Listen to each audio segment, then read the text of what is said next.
Praise the Lord. ஒரு வேலை செஞ்சாலும் சரி, அதாவது பிஸ்னஸாக இருந்தாலும் சரி, சில சமயங்களில் மற்றவங்களுக்கு பண்ணுற உதவியாக கூட இருந்தாலும் சரி, எல்லாத்துலேயும் நம்மளுக்கு என்ன ப்ராஃபிட் கிடைக்கும் அப்படின்னு யோசிக்கிறவங்க தான் அதிகமாக இருக்காங்க. இவ்வளோ ஏன் நம்ம ஃபேமிலிக்குள்ளே கூட இந்த மாதிரி தான் நடக்கும். நீங்கள் நோட் பண்ணி பாருங்கள். சும்மா சிப்ளிங்ஸ்குள்ளே இல்லை நம்ம பேரண்ட்ஸ் கிட்ட ஏதாச்சும் ஒரு ஹெல்ப் கேட்குறோம் அப்படின்னா கூட, சரி உனக்கு ஹெல்ப் பண்ணுறேன், இதனால் எனக்கு என்ன தருவேன் பதிலுக்கு அப்படின்னு சொல்லிட்டு கேட்பாங்க இல்லையா. மேபி அது நம்ம விளையாட்டாக இருக்கலாம், இல்லை சீரியஸாக இருக்கலாம். ஆனால் ப்ராஃபிட்ன்ற ஒன்று இயல்பாக நம்ம எதிர்பார்க்குறோம் இல்லையா. இந்த பைபிள் நம்மளுக்கு ப்ராஃபிட்டபுளாக எந்த அளவுக்கு இருக்குது அப்படின்னு பார்த்திங்கன்னா நிறைய ப்ராஃபிட் இருக்குது.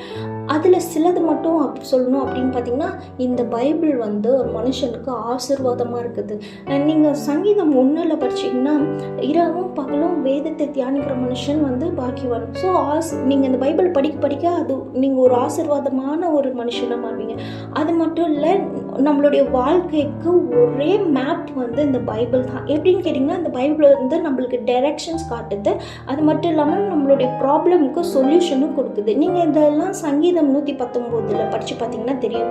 அதுக்கப்புறம் நம்ம வாழ்க்கைக்கு நம்மளுடைய ரட்சிப்புக்கு கொடுக்கப்பட்டிருக்கிறதான ஒரு ப்ளூ பிரிண்டாமா இந்த பைபிள் அப்படின்னு சொல்கிறாங்க. எப்படின்னா எபேசியர் 1:4-7 நீங்கள் படித்து பார்த்தீங்கன்னா தெரியும். சரிங்களா. இதெல்லாம் தாண்டி நம்ம ஒரு நம்மளுடைய ஃபிசிக்கல் பாடி சஸ்டெயின் ஆகிறதே ஆக்சிஜன்னால, அண்ட் எல்லா கிரியேச்சர்ஸ்க்கும் தண்ணின்ற ஒன்று சஸ்டெயின் பண்ணுறதுக்கு அவசியமாக தேவைப்படுது இல்லையா. நீங்கள் கர்த்தருடைய வார்த்தை தான் இதெல்லாம் உருவாக்குச்சு அப்படின்றத நீங்கள் படித்து பார்த்தீங்கன்னா தெரியும். ஜெனசிஸ் 1:7-8 அதுக்கப்புறமேட்டு லெவிட்டிகஸ் 26:4 இதெல்லாம் படித்து பாருங்கள். சரியா.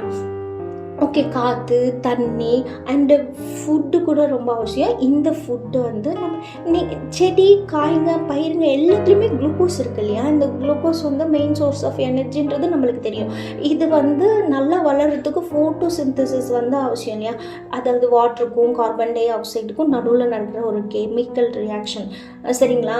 இந்த ஃபோட்டோசிந்தசிஸ்க்கு பார்த்திங்கன்னா சன்லைட்டு கண்டிப்பாக தேவை இல்லையா. அவருடைய வார்த்தை தான் 4th டே ஆஃப் கிரியேஷனில் சன்னை உருவாக்குச்சு. சரியா. எவ்வளோ ப்ராஃபிட் வச்சுருக்காரு பாருங்க அவருடைய வார்த்தையில், நம்மளுக்காக, மனுஷனுக்காக, ஒன்றுத்துக்கு உதவாத நம்மளுக்காக. ஸோ பைபிளை நீங்கள் இது வரைக்கும் படிக்கலை, தொடல அப்படின்னாலும் பரவாயில்ல, இனிமேல்டாச்சும் கொஞ்சம் பைபிளை டெய்லியும் ரீட் பண்ண ஸ்டார்ட் பண்ணுங்கள். உங்களுக்கு எல்லா வகையிலும் அது ப்ராஃபிட்டபுளாக தான் இருக்குமே தவிர கர்த்தருடைய வார்த்தை உங்களுக்கு லாஸாக இருக்கவே இருக்காது. சரிங்களா. தயவு செஞ்சு நீங்கள் டைம் கிடைக்கிறப்பெல்லாம் கொஞ்சம் இயற்கையெல்லாம் ரசிங்க. அதெல்லாம் பார்க்கும்போது தான் உங்களுக்கு ஆண்டவர் எந்த அளவுக்கு நம்மளை நேசித்து அவருடைய வார்த்தை எந்த அளவுக்கு நம்மளுக்கு ஒரு ப்ராஃபிட்டபுளாக ஒன்றையும் பார்த்து உருவாக்கியிருக்கு அதெல்லாமே உங்களுக்கு புரிய வரும். சரியா. Thank you so much. பாய்.